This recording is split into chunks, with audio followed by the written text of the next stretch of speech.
Shalom.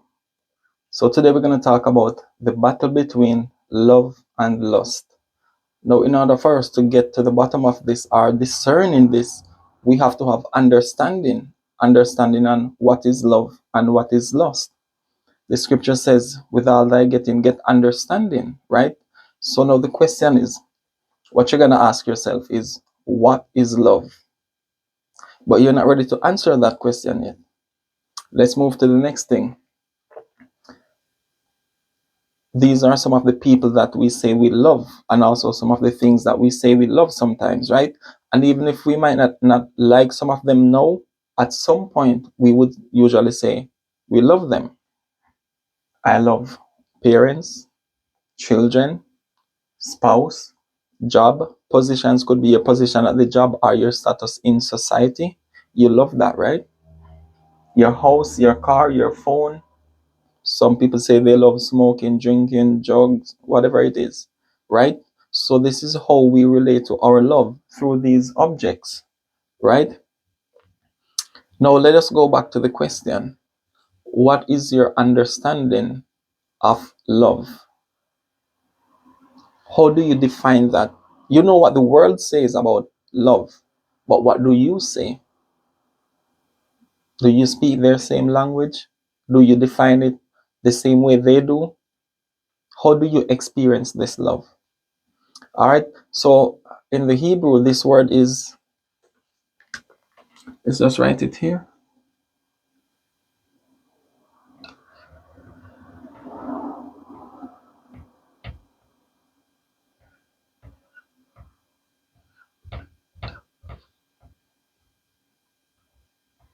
So this is the Hebrew word for love, right? And this is one. Okay, let's put it up here. This is one, this is 5, and this is 2, right? The makes reference to the strong leader, the strength, the most high, right? So we use the here to refer to the most high, something that is higher than ourselves, right? So the is the giving. It represents a giving, right? Behold, look, give.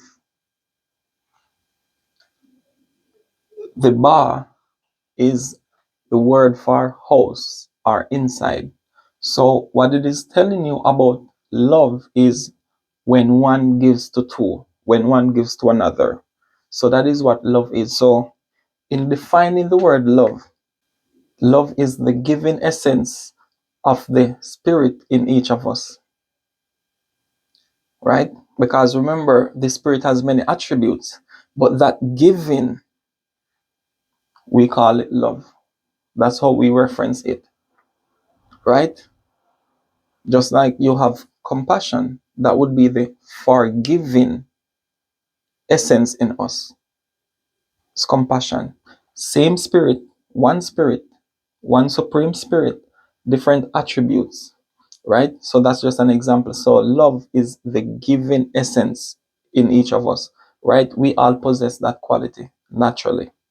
Now, when you're giving, you give to the point where you actually see that person in you. So when one gives to two, you give to the point where you're no longer seeing this person as somebody else. You're seeing a what? A reflection of your own self in that person. So just like the video that I said, form your wife from the dust of the ground, which is the same with if you're the woman in the truth and you have to form your husband, it's the same way, right? So you give to that person until you're seeing yourself in that person. So that is what the love is. You're no longer seeing two people, but two people becoming one. So you're giving them, what do you give to bind you and that person together? You give the you lead them to the most high. How do you, what do you give someone to lead them to the most high? If you're a believer of the Old Testament, you give them the Old Testament. If you're a believer of Moses only, you give them the first 5 books. If you believe in both Old and New Testament, you give them everything, right? And that's how you sanctify them. So now that they become a reflection of your own self, right? The scripture says, if you love me, you keep my commandments. So what is it really saying to you? What is he really telling us? Once you're doing his will the way he wants you to do them, guess what? That is the love, because he's now seeing a reflection of his spirit in our actions. So when your wife start doing the things that reflects you, when your husband start doing the things that reflects you, when your children start doing the things that is a reflection of your doings, that is the love in itself. So when you look at the context of marriage, right? Two becoming one flesh. You have the man, the woman, and you have the that binds them. You have the Most High that binds the two together. Every atom, every force of energy that holds the two of you together, that is the love of the Most High. Now, as we are discerning between love and lust, so this love is the giving, absent the expectation of getting something in return. Because a lot of times when people give, they give with an expectation. Now, what do you call it when you give, but you hope to get something in return? So we dealt with love. Now, when you give with the expectation of getting something in return, it is called lust. When your love is tainted by the desire of receiving something, that is in itself lust. So a lot of times we say we love these people. We probably never really loved them. It was just a lust. Masquerading itself under the name of love. For example, what happens when you're trying to mold your parents into the truth and they don't seem to be manifesting it? After a while you get fed up. You don't tolerate it anymore. You don't put up with it anymore. You just say whatever. It's the same thing with your children. You are not seeing what you want to see out of them, so now you're so mad, you're so angry because your desire is not being fulfilled. For example, you send your child to school 11, 12, 15 years, whatever amount of years, right? Now, what you wanted was for your child to be an engineer or be whatever career of your choice, not your child's, but of your choice, right? Now, your child reaches that stage and he said he wants to be a farmer. You're like, what? We worked so hard to send you to school, to send you to college, to send you to university, just so you can become a farmer? Yes, that's what I would like to do. Now you lift the roof off because what? Now your desire is unfulfilled. Your desire is unmet because what you wanted with all the work that you've done in your life to send your son to school, college, university, was so that he could be what you wanted him to be. So there was an expectation that was a lust. You thought you had that love for your child. You had a lust. It's the same with your daughter. You grow your daughter this way, that way, everything how you wanted her to be. No, guess what? She says, Daddy, I want to be with that man. Guess what? You tear the roof off because she must be with a man who is a certain way, who holds a status in society. So if he's not a doctor, a lawyer, and so forth, no, why would you want to be with a man who is just doing a simple job? So lust is when something is pleasing to your ego, is pleasing to you. It's not the same as love, right? So lust brings you what? Pleasure.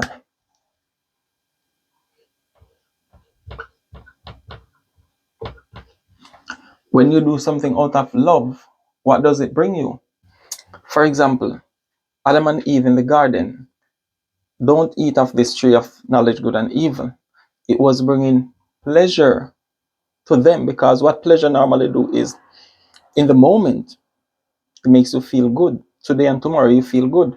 But in the long term, it's self-destruct, right? Now, when you're keeping the commandments of the Most High, you know what it brings you? It brings you happiness.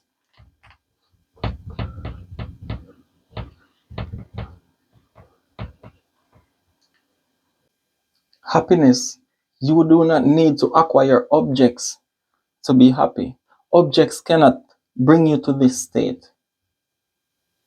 Objects bring pleasure to the ego, to the carnal mind.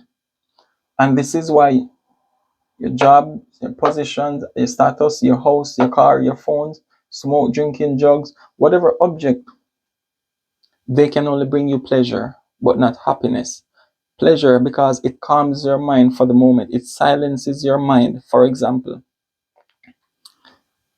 if a child is crying and you give the child a toy, the child stops crying. It is not that the child reaches a state of happiness, but the object, the pleasure, silences the mind. When the mind gets tired of this object, whatever toy, the child starts crying again. Now it needs another object. So it is a void. Lust is a void that cannot be filled. No matter how many objects you try to acquire. And this is why it's easier for people to stay in more committed marriages than just have fun.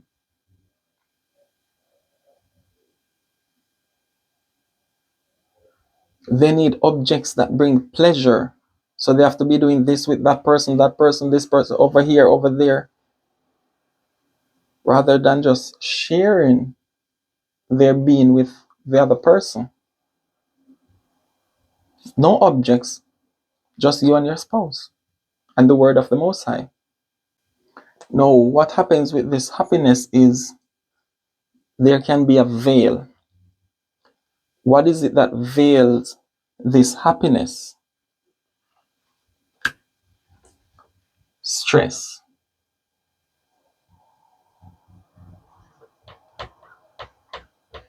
Stress veils this happiness and this stress. There are two key things where our stress come from: our fears and our desires. So our enemies know exactly what it is to keep us in a certain state of mind.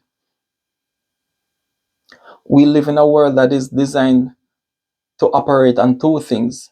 So if you're making a choice, you either make it out of fear or you make it out of desire. So either way, mentally you are still stressed. And you know what happens when you are stressed and you're seeking pleasure?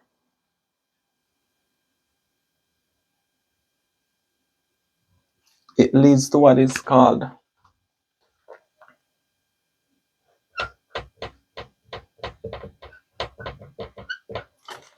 addiction. So imagine I'm stressed and I go for smoking. Addiction. I'm stressed, I go for drinking, drug. Addiction.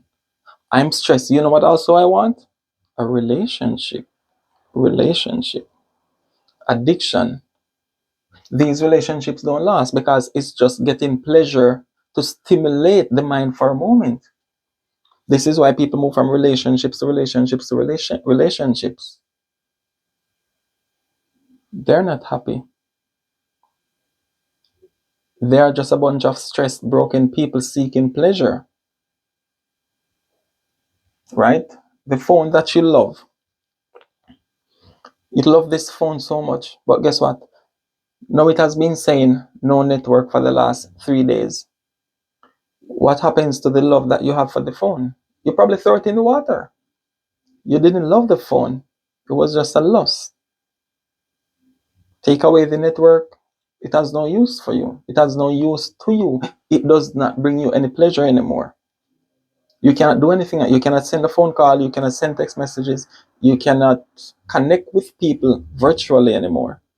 It has no use, right? The car, that new car that you bought a month ago and you love it so much, now it broke down in traffic. Cannot take you to work on time. You have to be going to the garage every day. Do you still love that car? No. You were lusting for what the car could have done for you. Now it cannot do that anymore. And it's the same with these other objects. It is not your job that you love. But I understand you're lying to yourself. It's okay. What if you take away the reward from the job? What if they stop giving you your salary at the end of the week, bi-weekly or monthly? Would you still love your job? So you love the reward. You're lusting for the reward. And like I said before, what if you're trying to mold your wife into your image and it's not working out? You see, because what happens is sometimes the Most High puts you in a situation to sanctify a person, but you, because of lust, you go to make a relationship out of that. You are supposed to go down on the person's level, just like the Messiah with the adulterous woman. He went down in the dirt, writing on the sand to say that, to show that, or symbolize that he could go down on the level of these people. But guess what? A lot of times you go down on the levels of these people instead of you cleaning them with your water, with your washing of the word. Guess what? Their filth infected you.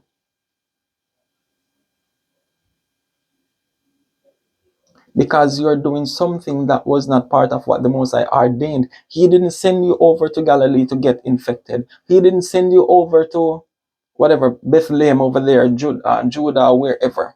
He didn't send you over there for you to get infested. He sent you over there to cleanse these people. But no, you want to do your own pleasure. Just like that man of Yahweh, where he sent to probably deliver a message. He was not supposed to eat bread or anything like that. But the guy ended up talking him to eating bread. The Most High sent a lion to devour him.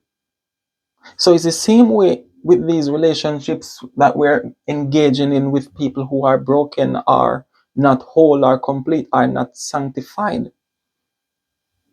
You want to go ahead and do that? The Most High is going to send a lion to devour you.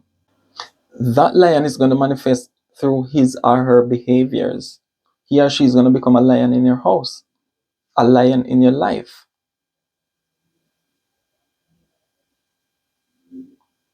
Especially for you empaths, you need to discern. So because our love has been tainted by desire, now our soul is veiled. When we are veiled, it makes discerning hard. Now you cannot discern anymore. Lust is easy to detect because it's all about pleasure. Happiness is different.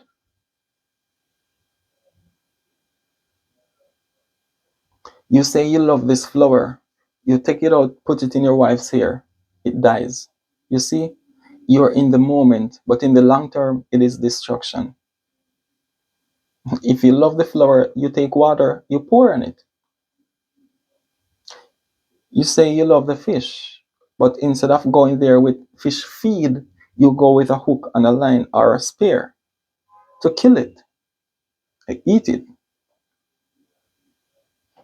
You love the taste of it because it is pleasing to you. When you love the fish, you go and feed it. Watch it grows. Live on. This is sharing. This is why it is given. You share. It is done openly. It is not accumulated to yourself.